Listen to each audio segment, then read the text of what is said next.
Mikko, tervetuloa aamukahville. Kiitos paljon, Petri. Kysyn tässä ihan ensiksi, että miten sun aamu on lähtenyt käy? Tosi hyvin. Ensimmäinen työmatka uudesta kodista tonne toimistolle julkisilla ja siinä meni semmoinen 50 minuuttia ja ihan mukavasti. Hengissä ollaan ja perillä Kyllä. löydetään. Ja sitten kun pääsin perille, niin pääsin vielä asiakkaan kanssa puhumaan meidän päätelaitehallinnasta, mikä ei tietenkään tule ensimmäisenä mieleen, että siskolla tämmöinen löytyisi, mutta Hyvä, eli suoraan jutun juureen. Sulla on kunnia avata tämä meidän aamukahvikonsepti. Mainitsit tuossa jo siskon. Kerro, minkälainen yritys on kyseessä. Nimittäin mä oon tässä todennut viimeisen vuoden aikana, että aika moni meidän asiakkaistakin ja suuresta yleisöstä tuntee sen ehkä niin kuin tämmöisenä reititin toimijana tai tukiasematoimijana, mutta mistä tämä koko firma lähti? eli tämähän on 84 vuonna kahden opiskelijan perustama ja se lähti semmoista tarinasta, että oli kaksi kampusta ja molemmat työskenteli eri kampuksilla ja sitten ne yritti miettiä, että mikä olisi semmoinen niin kuin tapa kommunikoida kesken sen työpäivän tai koulupäivän ja siitä sai alun nämä niin kuin ensimmäiset reitittimet ja siitähän se sisko tunnetaan, että varmaan, että kun joku sanoo sisko, niin ai reitittimiä vai? Ja kyllähän me niitä myydään, mutta kyllähän me myydään paljon muutakin, että tänä päivänä kaikki verkkoon liittyvä melkeinpä, niin se on siskon niin kuin osaamisalaa, ollaan ihan huipulla. Mutta en halua missään nimessä sanoa, että me myytäisiin pelkkää verkkoakaan. Niin kuin mä sanoin tuossa, niin päätelaitehallinta, tietoturva on meillä ihan älyttömän iso asia. Jostain syystä sisko nähdään edelleen ehkä siinä verkkovendorina, mutta täytyy muistaa, että me ollaan todella hyviä sen verkon myös tietoturvassa. Ja meillä on isot niin kuin investoinnit ollut jo vuosikaudet sinne tietoturvapuolelle. Sen lisäksi meillä on servereitä, meillähän löytyy kollaboraatiolaitetta ja kollaboraatioratkaisuja. Eli ajatuksenahan sisko voisi tuoda aika paljonkin yhdelle yritykselle yhden katon alta ratkaisuja, jotka on hyvin niin kuin integroituna toisiinsa. VMIT on valinnut siskon strategiseksi kumppaniksi, joka tarkoittaa sitä, että meillä on laitemyyjä, se on osa meidän kokonaistietoturvaratkaisuja, niin kuin tuossa hyvin avasit sitä. Eli teillä on ratkaisuja, jotka ulottuu ihan läpi pienemmän ja isomman organisaation. Otetaan sieltä tänään vähän tarkemmin käsittelyyn Meraki-sektori, jonka sä tunnet erityisen hyvin. Mitä tuotteita noin niin kuin nopeasti lueteltuna Meraki-sektorista löytyy ja kerro, mitä sinne on viime aikoina tullut lisää. Joo, eli Cisco Merakihan on se meidän pilvihallittava verkkoalusta, haluaisin sanoa, eikä ratkaisu, koska siinä on kysymys jostain suuremmasta niin kuin pelkästä ratkaisusta. Ja ajatus on se, että sä voit ihan itse alkaa rakentaa sitä sun pilvihallittavaa ympäristöä verkkoon ja IoT:hen ja muuhun liittyen ihan omalla tahilla. Eli meillä tuotteet ei ole semmoisia, että täytyy olla toi, jotta voi olla tämä. Ja mitä sieltä niin kuin tänä päivänä tosiaan löytyy, niin sieltä löytyy ne perusverkkolaitteet, eli löytyy semmoisia laitteita, jotka tuo sen 4G, 5G-yhteyden vaikka paikkaan, johon kuitu ei tule. Ja on nämä tukiasemat, jotka tuo sen langattoman internetin. On kytkimet, jotka jakaa langallisen internetin. On ne siskon reitittimet, mistä meidät tunnetaan. On tämä päätelaitehallinta, joka kuuluu tähän Merakiin, eli sekin saadaan sinne pilvihallituksi samaan portaaliin. Ja sitten on nämä meidän IoT-laitteet, eli meillä löytyy kamerat sisälle, ulos, erilaisia mahdollisuuksia. Nämä on tosi fiksuja kameroita, eli näitä ei ehkä kannata alkaa vertaamaan tämmöiseen niin kuin pelkkään valvontakameraan just. Niin, perinteisessä muodossa. Ja sitten on totta kai vielä tämä meidän sensoripuoli, joka on iso. Niin kuin, tämä meidän IoT-puoli on niin kuin semmoinen, mikä on meidän uusin osa tätä meidän portfoliota. Ja niin se on kyllä saanut todella paljon nostetta tuolla niin kuin markkinassa. Ja ehkä huomaa, että jotkut toimijat, jotka on ennen noihin toimittanut ratkaisuja, niin niitä ei ehkä nähdäkään enää niin konkreettisena. Ja etsitään tietoturvallisempaa, helpommin hallittavaa ratkaisua. Ja silloin me ollaan yksi niistä. Ja sitten me päästään siihen pöytään yleensä keskustelemaan. Me ollaan nyt VMIT:n Kolibri-toimistossa ja me käytetään noita sensoreita täällä muun muassa olosuhdevalvontaan, että eat your own dog food, vai miten ne sanoo? Kyllä. Sille. Tuohon kameroihin pysähtyisin hetkeksi aikaa, koska se oli meille, me tehdään yhteistyötä turvaurakoitsijoiden kanssa ja tästä on tulossa myöskin webinaari meillä, seuratkaa meidän viestintää. Mutta siellä erityisesti kameraratkaisut on ja yleensäkin Suomessa niin kuin noussut. Tämä voimakas kansainvälisen turvallisuustilanteen muuttuminen ajaa eri toimijoita myöskin katsomaan tarkemmin, mitä sinne valitaan. Meillä on ensimmäiset Cisco Meraki kameratoimitukset nyt menossa. Pystytkö sanomaan muutaman asian sieltä älystä, mikä ne erottaa tämmöisestä perinteisestä valvontakamerasta? Joo, eli ensinnäkin törmään vielä paljon asiakkaisiin tuolla, jolla on ehkä vähän vanhempaa kameraympäristöä siellä. Ja jos pitää esim. Vaikka etsiä joku tietty videopätkä tai etsiä videopätkästä jonkun tietyn värisellä paidalla tai housuilla tai muuta oleva ihminen, niin saatetaan joutua alkaa yksinkertaisesti vaan katsomaan sitä niin kuin videopätkää niin kuin siitä kamerasta. Kun taas meillä sä merkkaat sen alueen siitä videosta, mitä sä haluat tarkkailla, koska sä tiedät vaikka, että se meni tuosta ovesta jossain vaiheessa ja se heittää sulle kaikki ne pätkät. Eli se insidenttien löytäminen on paljon helpompaa ja nopeampaa. Ja kaikkihan tapahtuu sieltä sen meidän pilvihallittavan portaalin kautta. Eli ei tarvitse ottaa mitään erikoisyhteyksiä tai muuta, vaan sulla on se yksi logini, jolla sä pääset kaikkiin noihin resursseihin käsiksi. No, sitten toinen asia on, että meillä tässä Meraki-alustassa niin on avoimet rajapinnat, ja sehän mahdollistaa sen, että me voidaan integroida tämä kaikkiin muihin systeemeihin.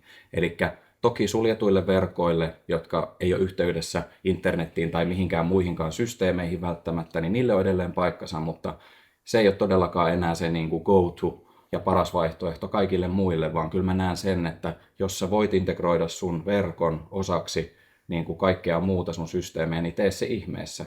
Ja sama juttu tässä kamerapuolessa, niin me voidaan viedä se video jonnekin analysoitavaksi, ja sittenhän se on niin kuin vaan taivas on rajana, että mitä me halutaan siitä videosta etsiä. Kyllä, kyllä. Aikamoisen tuoteperheen on pariskunta saanut aikaa. Muistatko mä oikein? No joo, semmoinen pieni, että tosiaan se Cisco oli se kahden ihmisen opiskelijan perustama, mutta sitten Meraki, sehän on taas yksi Ciscon yritysostoista. Ja no, Meraki on kyllä saanut kanssa alkunsa. Mutta oliko nämä kaksi perustajapariskuntaa? Kyllä. Noniin. Kyllä, joo. Ja Meraki oli startuppi, jossa oli opiskelijoita, Kyllä, muistatko oikein? Kyllä, 3 opiskelijaa. No niin. Ja se oli taas sitten 2006. Eli sitähän ei ole aikaa kuin muutama 10 vuotta. Niin, kyllä. 18, laskinko oikein? Vai palaanko kouluun? Taitaa olla oikein. Ja sitten 2012 Ciscohan osti Merakin ja jos miettii, niin nythän ollaan jo yhteistä matkaa yli 10 vuotta. Eli tässä 10 vuodessa Meraki on hyvin niin kuin soljunut sinne Ciscon omaan tarjoamaan, integraatiot löytyy. Ja tämähän se Ciscon strategia on, että jos me mietitään vaikka uusia tuotteita, mitä niin kuin Ciscolla on tulossa ulos tai myyntiin Ciscon kautta, niin mehän justiinsa hankittiin Splunk, joka on siis todella iso tekijä tuolla niin kuin markkinassa tietoturvapuolella. Ja se tulee mullistamaan ihan varmasti lisää tätä tietoturvasanomaa, mitä me voidaan antaa asiakkaille, kuinka kaikki saadaan integroitua. Ei liene yllätys meidän katselijoille ja asiakkaille, että tietoturva on alan keskeinen haaste ja ehkä suurin investoinnin kohde. Meillä VMI:ssä tällä hetkellä käymme läpi ISO 27001 ohjelmaa, NIS 2 luonnollisesti, täytämme ne standardit. Ja Cisco myöskin panostaa aika voimakkaasti prosesseihin ja sertifioitumiseen. Eli mitä te edellytätte kumppanilta? Mitä te toivotte, että kumppani täyttää? No, meillähän on semmoinen, että meidän tuotteita pääsee kyllä jälleenmyyjä kohtalaisen helposti myymään, mutta meille on myös tärkeää, että meidän jälleenmyyjät pystyy todistamaan sinne asiakkaille, joille muutenkin on varmaan aika vaikea saada käsitystä siitä, että kukas näistä jälleenmyyjistä nyt oikeasti on osaava kumppani tämmöisen projektin kanssa. Niin sitä varten meillä on sitten näitä sertifiointeja tai meillä on näitä kumppanistatuksia. Ja jos esimerkiksi Merakia haluaa lähteä myymään silleen, että se on niin kuin auditoituna meidän puolesta ja me tavallaan pistetään sen leima, että tämä kumppani osaa tämän homman, asiakas luota tähän kumppaniin, niin semmoisia meillä on saatavilla ja sehän meillä on työn alla yhdessä. Että Kyllä. Tämä on yksi meidän tämän vuoden teemasta sertifioitua. siskon kumppanuudessa ja voin ilokseni sanoa, että muun muassa eilen on suoritettu taas black belttejä. No niin. Hyvä.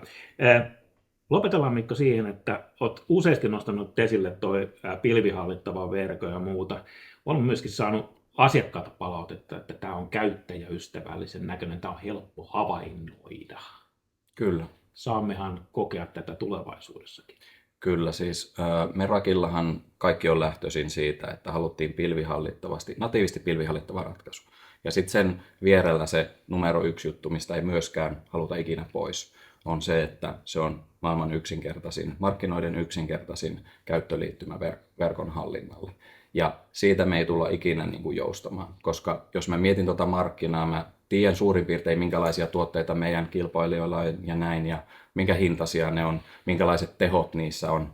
Jos me lähdetään katsomaan pelkkiä vaikka hinta ja teho, eli laitetaan datasheetti ja laitetaan hinta vierekkäin näistä molemmista tuotteista, niin sä yhtäkkiä oot silleen, että hetkonen, mähän ostan ton Bilteman vehkeen tuolta noin, koska yhtäkkiä se euro per throughputti tai joku muu on paljon parempi siinä.